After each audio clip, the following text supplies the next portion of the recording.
Welcome back to English class with me, Miss Hasanah. This is week 5. Minggu kelima, kita akan belajar tentang pronouns atau kata ganti benda. Enjoy the class ya. Tujuan pembelajaran kita, siswa dapat mengidentifikasi kata ganti benda atau pronouns sebagai subjek, objek, atau kepemilikan.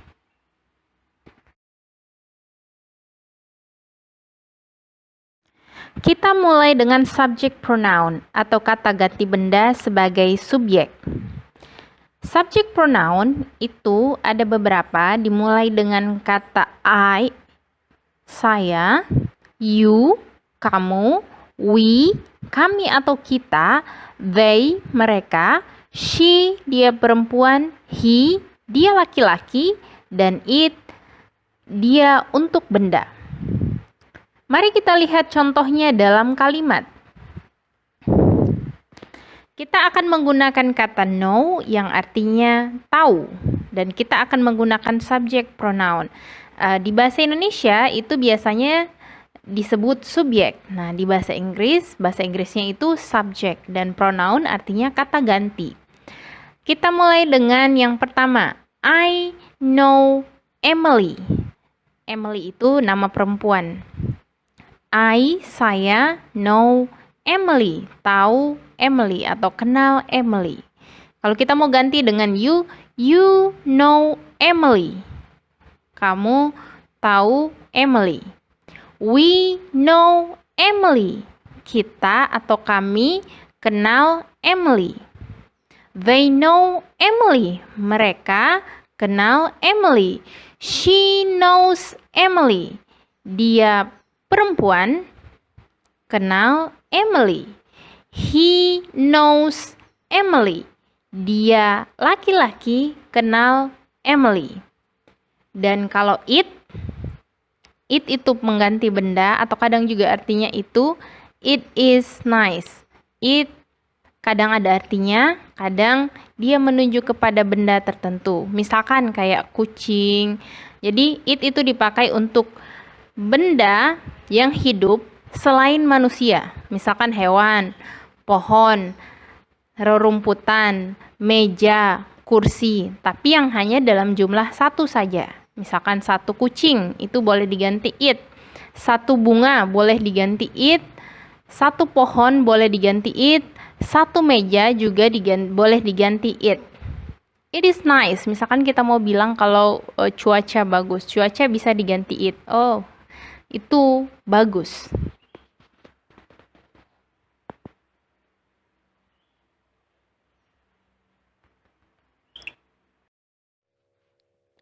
Benda itu bukan cuma benda hidup ya, tapi juga benda mati. Benda mati misalkan meja, kursi, kelas, dan benda hidup misalkan pohon, tanaman, dan lain-lain selain manusia. Jadi tumbuhan, hewan itu termasuk dalam benda hidup dan bisa diganti dengan it kalau hanya satu.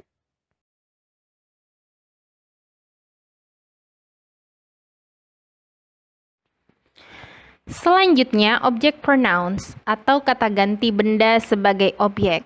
Objek itu adalah yang dikenai pekerjaan. Sama dengan bahasa Indonesia, hanya ini kondisinya dalam bahasa Inggris. Kalau subjek biasanya ada di awal, maka objek ada di akhir.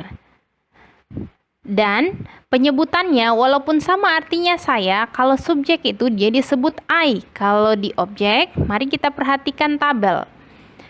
Kalau kita mau bilang saya sebagai objek, maka kita bilang me.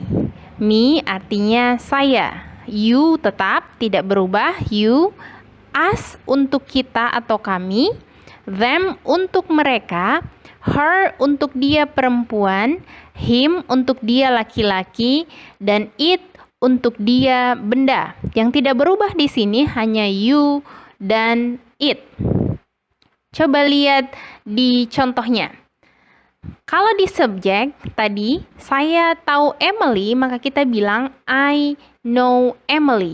Nah, kalau dia sebagai objek sayanya, kita tidak bisa bilang Kalau kita mau bilang Emily kenal saya, kita tidak bisa bilang Emily knows I, tapi kita bilang Emily knows me.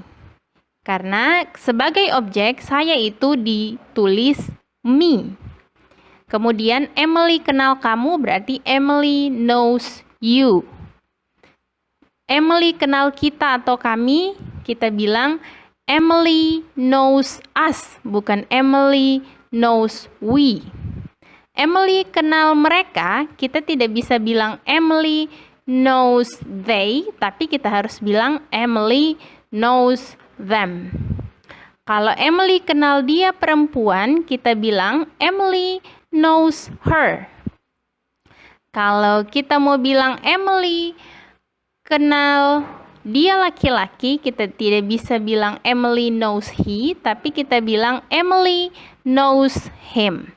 Yang terakhir, kalau dia benda, misalkan saya suka kelinci, tapi kita mau ganti kelincinya menjadi benda, kita bisa bilang I like it.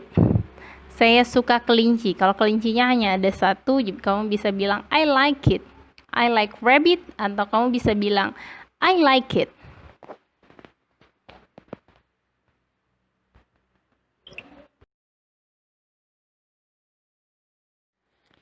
Kita lanjut ke bagian ketiga. Tadi di bagian pertama dan kedua, kita sudah belajar tentang subject pronoun dan object pronoun. Sekarang yang ketiga. Ada yang lain, tapi ini adalah yang penting.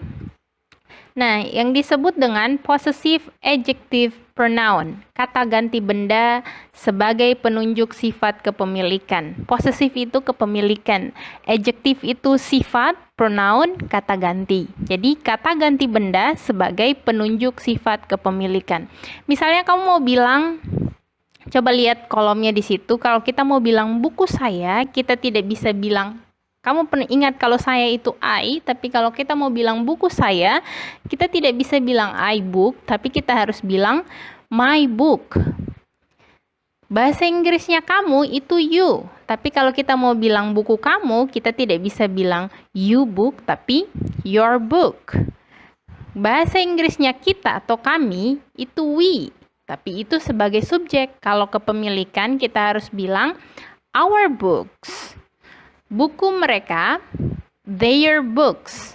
Buku dia perempuan, her books. Buku dia laki-laki atau bukunya, his book.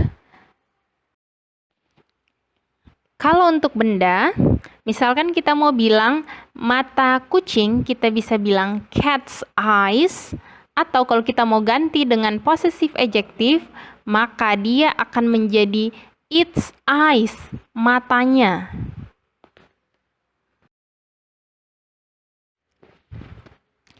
Setelah kita belajar 3 jenis pronoun tadi, subject pronoun, object pronoun, dan possessive pronoun, sekarang saatnya kita akan mereview. Kita mulai dari subject pronoun. Subject pronoun itu kata ganti subjek, artinya yang melakukan kegiatan. Dia boleh saya, kamu, dia perempuan, dia laki-laki, kita, kalian, mereka.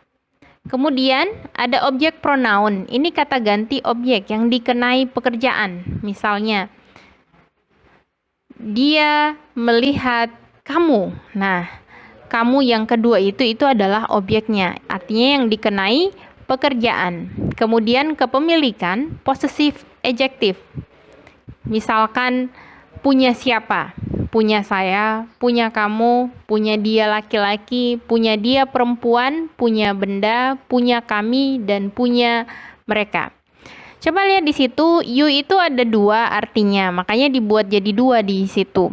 Ada you artinya kamu hanya untuk 1 orang saja. Ada you yang artinya kalian. Misalkan di dalam satu kelas, misalkan apa kabar kalian? How are you? Nah, you itu boleh juga berarti kalian. Makanya di situ ada you 2 di dalam tabelnya. Untuk memperkuat pemahaman, kita punya assignment 4, tugas 4. Perintahnya adalah circle the correct pronoun in brackets to complete the blank. Jadi, lingkari kata ganti yang tepat yang ada di dalam kurung, bracket itu kurung, to complete, untuk melengkapi the blank. Blank itu bagian yang kosong. Saya sudah ada contoh di bawah, itu example. Ada titik-titik, bla bla bla. Name is Robert. Nama adalah Robert. Yang tepat adalah yang saya lingkari itu my. Jadi jawabannya my. Jadi silakan lingkari yang tepat. Kerjakan nomor 1, 2, dan 3 di selembar kertas. Jangan lupa tulis nama, kelas, dan assignment 4. Good luck, enjoy your day, and stay healthy as always. Bye!